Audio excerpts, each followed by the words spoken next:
This is the Fitzy and Whipper with Kate Ritchie podcast. A very special phone call has come through, and we want to welcome this man because he's done an amazing job on the topic of social media and raising the age. We're going to get to that, but we want to welcome the Prime Minister, Anthony Albanese. Hello, buddy. Good morning. Great to be with you. We do want to talk social media, but the hot topic, of course, and the panic that you can feel around town. Albo, it's Christmas time. How will you be celebrating? It is. Well, I'll be heading up to Darwin because it is the 50th anniversary of that terrible event, Cyclone Tracy. Oh, 50 years when Santa never made it into Darwin. Of course. So I will recall as a little kid hearing that song over and over again, but seeing the devastation that was there. So there'll be a memorial service at 6 a.m. Saturday morning, and on the Friday, I think it's the Saturday, but on Christmas Day, on the night before, there'll also be a memorial event. And so it'll be really important for, literally, they're expecting a very big crowd of people to go back.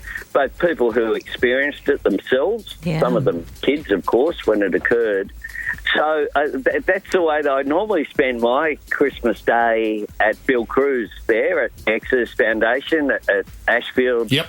Feeding the homeless. Bill does an amazing job. It's great work. I find it a great thing to do. If you're, look, I know that's a great cause, Anthony. Can we borrow Kirribilli House then if you're not in it that day? Is that all right? Can we come around? Actually, Prime Minister, I had to ask you, I heard a couple of rumours that the cricket pitch has been done up at Kirribilli House. Can you give us an update on that? What's going on? Well, the path that goes around the outside there has been fixed. It's taken some period of time, I've got to say, which is why we haven't had our cricket game for charity so far this year. There was also a danger of bits of Kirribilli House, the ground slipping into Sydney Harbour. They had to do some retaining walls. Some maintenance work there, literally. And so there's been an enormous amount of work being done. It's basically been a building site for about 6 months. Okay, maybe February. What would it look like in Feb? At some stage. Okay, well, we can't wait to see it. We'll christen it when it's all done. Yeah, we're pretty keen to get some backyard cricket going. Prime Minister, can we celebrate what is a world-leading change that you've done here in Australia? The change to raise the minimum age that kids can join social media. It really is and has done, and I've had so many phone calls from people saying it is such a relief. Yeah, well, I want to say thank you to you and Nova for your advocacy, but I also want to say thank you to the brave parents who've lost loved ones, who channeled that grief into doing something really positive so that other parents don't have to go through this.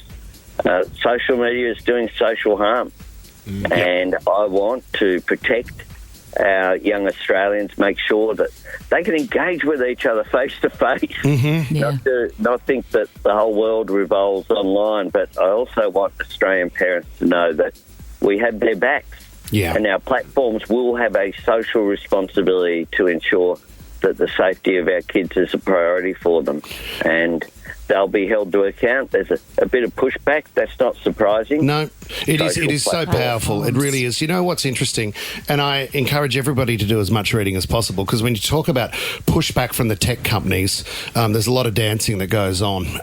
But at the same time, people have been saying, this is the government's way of getting a digital ID and stealing more of our data. Well, they need to understand, as you would know, Prime Minister, that it's actually in the bill that there will be no digital ID and that no more personal information is required. So I think that's really important to point out.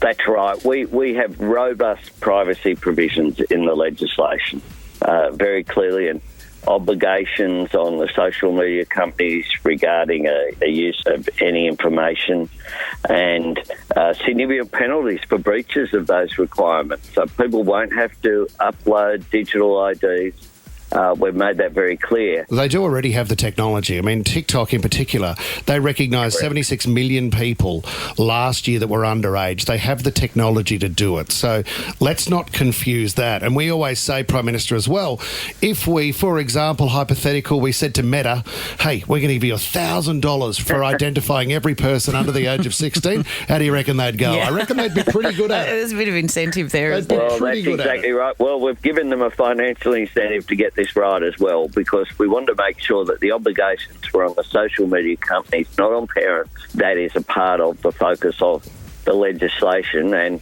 you know, society has a responsibility to look after each other. Absolutely. We have to. Absolutely. You've got to get it right because our kids deserve it. And we deserve, as parents, the support. So I thank you for leading the way, and thank you to you, Whip. There's a lot of faith that comes from being listened to, and all those people that signed the petition, that's exactly what's happened. Yeah, well done, Prime Minister. Thanks, everyone. Might talk to you before Christmas. Good to see you still working.